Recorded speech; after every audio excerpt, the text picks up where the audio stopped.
নমস্কার, public news ন্যাক চ্যানেলে আপনাদের স্বাগত জানাই। রাজ্য বিধানসভা নির্বাচনের দিন যতই এগিয়ে আসছে ততই নতুন নতুন রং ধরছে ভোটারদের মনে। কেউ বলছে বিজেপিকে ভোট দেবে, তো কেউ বলছে কংগ্রেসকে। কেউ এক নেতার জয়গান গাইছে, তো অন্য কেউ তার সমালোচনায় মুখর হচ্ছে। গণতান্ত্রিক রাষ্ট্রে এমনটা হতেই পারে। নির্বাচন নিয়ে মানুষের কথা বলার অধিকার রয়েছে। তো চলুন আজ আমরা মনিয়ারখাল জিপির কটনপুর গ্রামের অজিত কুমার দাসের কথা শুনবো। আশা করি ভিডিওটি শেষ না হওয়া পর্যন্ত আপনারা আমাদের সাথেই থাকবেন। নামটা কি? আমার নাম অজিত কুমার দাস, বাড়ি হইল কটনপুর হাতিমারা। কোন জিপি আপনার? মনিয়ারখাল জিপি। তো নিহার যে এবার যে দোলাই বিধায়ক নিহার যে ওনার কাজকর্ম কীরকম? উনি তো কি দাদা উড়ে এসে জুড়ে বসে কি করছেন, ওনার তো বিজ্ঞ মানুষ, উনি তো শিক্ষাগত যোগ্যতায় উচ্চশিক্ষা লাভ করে উনি শিক্ষার ব্যবসা করছেন আর মানুষকে চমক দিচ্ছেন। তো এর মধ্যে অনেক মানুষ আছেন প্রলোভনে যারা আকর্ষিত হয়, এরা উনার প্রলোভনে অনেকে যাচ্ছে, দেশের স্বার্থ আর মুদ্রাকে দেখছেন, আর পুরানা কাজের উপরেই তো কাজের চাপ মেরে ওরা বলছেন অনেক কিছু করে দিচ্ছেন। তো এটা বাস্তবে কিছুই হচ্ছে না, এটা ভুয়া। মানে কি বলবো, ওরা অনেক মানুষকেই চিনেন না, অনেকেই জানেনই না, অনেকেই করেন। আর ওরা যারা করেন এরা মুষ্টিময় কয়েকজন ওদের সুবিধাভোগী মানুষ, যাদের পরিবারগুলোতে ওরা সরকারি সুবিধার অর্থ ব্যক্তিগত পরিচয়ের কারণে অনেক পাইয়ে দেওয়াদেওয়ি হয়েছে। এরাই মানে এটা দাফাদাফি করে একটা জনসমাগম। কারণ সরকার যেটা ঘোষণা দিয়েছে ওটা তো দেবে, তো ওটার জন্য আর কাউকে দায়ী করতে হয় না। এবার দোলাই খেলা হবে নাকি? দোলাই এবার মানে খেলা কি, ওটা তো আর খেলাই, সব জায়গায় খেলা হবে। কারণ দোলাই খেলা হবে, খেলা হবে। কার কার মধ্যে হবে? এটা তো হবে আমাদের দাদা ধ্রুবজ্যোতিপুর কাস্ত আর নিহারঞ্জন দাসের মধ্যে।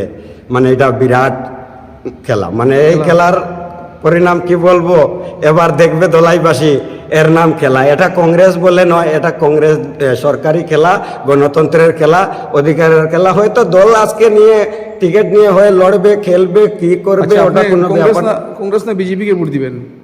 দাদা আমি তো, আমার বাবা 14 পুরুষ কংগ্রেসকে ভোট দিতেন, আমার বাবা মরার আগেও কংগ্রেসকেই ভোট দিয়েছিলেন। কিন্তু আমি তো বিজেপি অনেকদিন করেছি, মানে দিয়েছি বিজেপিকে ভোট, দেই নাই এমন কথা। দিবেন ভোট? এবার আমি তো মানে নিহারকে তো আমি কি বলবো, উনি তো প্রলোভন দেখিয়ে ভোট নেবেন। কংগ্রেসকে দিবেন না বিজেপিকে দিবেন? আমি কংগ্রেসকে দেবো দাদা।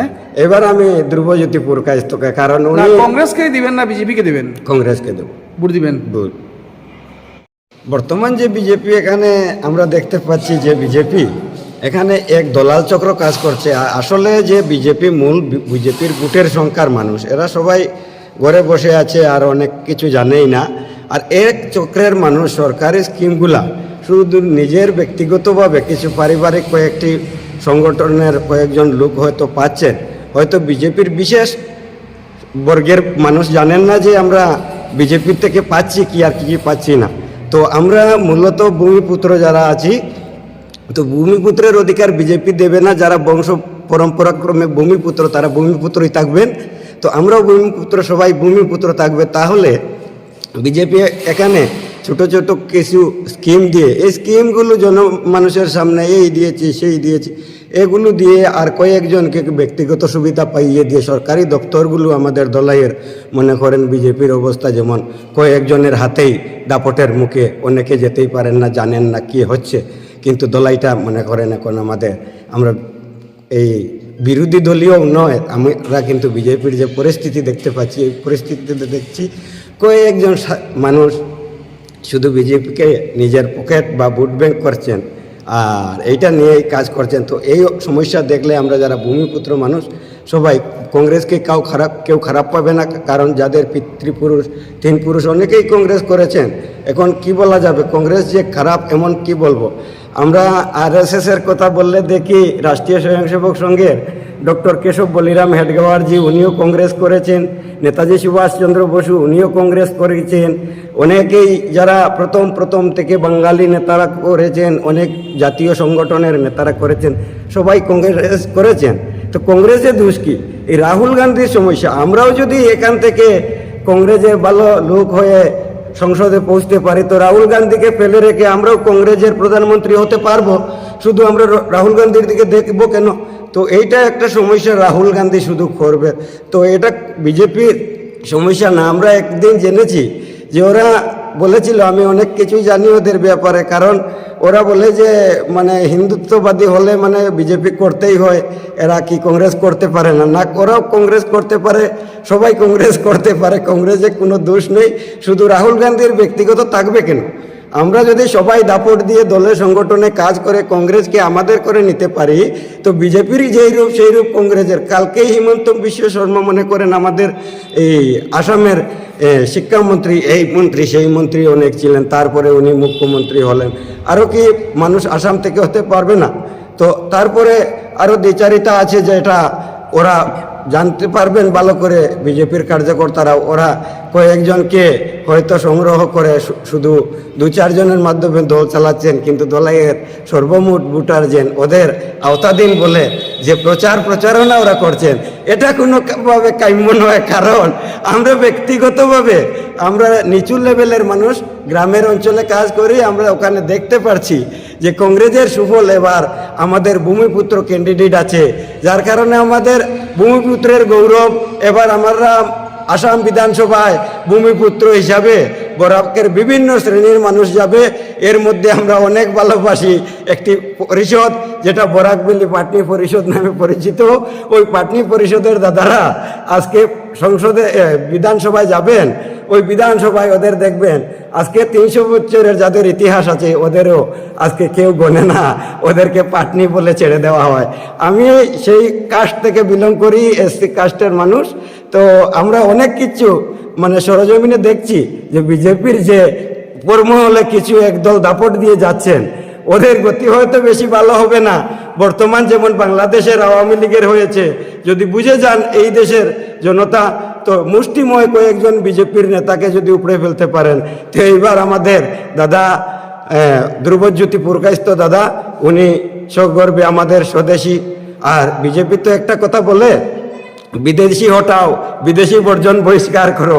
তো আমরা কিছু কিছু ক্ষেত্রে বুঝি স্বদেশি বিদেশিতে কি বলা হয়। তো যার জন্ম এখানে এই বাড়িতেই, ওনার অনেক প্রমাণ আছে, ওনাকেই স্বদেশি বলে। তো আজকে হয়তো ধ্রুবদার অনেক প্রমাণ আমরা আর কি দিব, উনি তো সুনামধন্যই, কারণ অনেক আগেই উনার পিতা সুনামধন্য ব্যক্তি আমাদের আসামের সংসদে গিয়েছিলেন। তো তার কারণে ওনাকেই আবার আমরা যেই সরকারে আসুক, কারণ দাপটবান ব্যক্তি যারা কাজ করবে ওরা ওটা দেখে কাজ করবে না যে এটা দলের স্যাম্পুল আর সরকার অরুণোদয়ের কার্ডে খাচ্ছে। এই অরুণোদয় আর সরকারি রেশন কার্ডে থেকে অনেক ব্যক্তিও রেশন কার্ডের চাল খান না।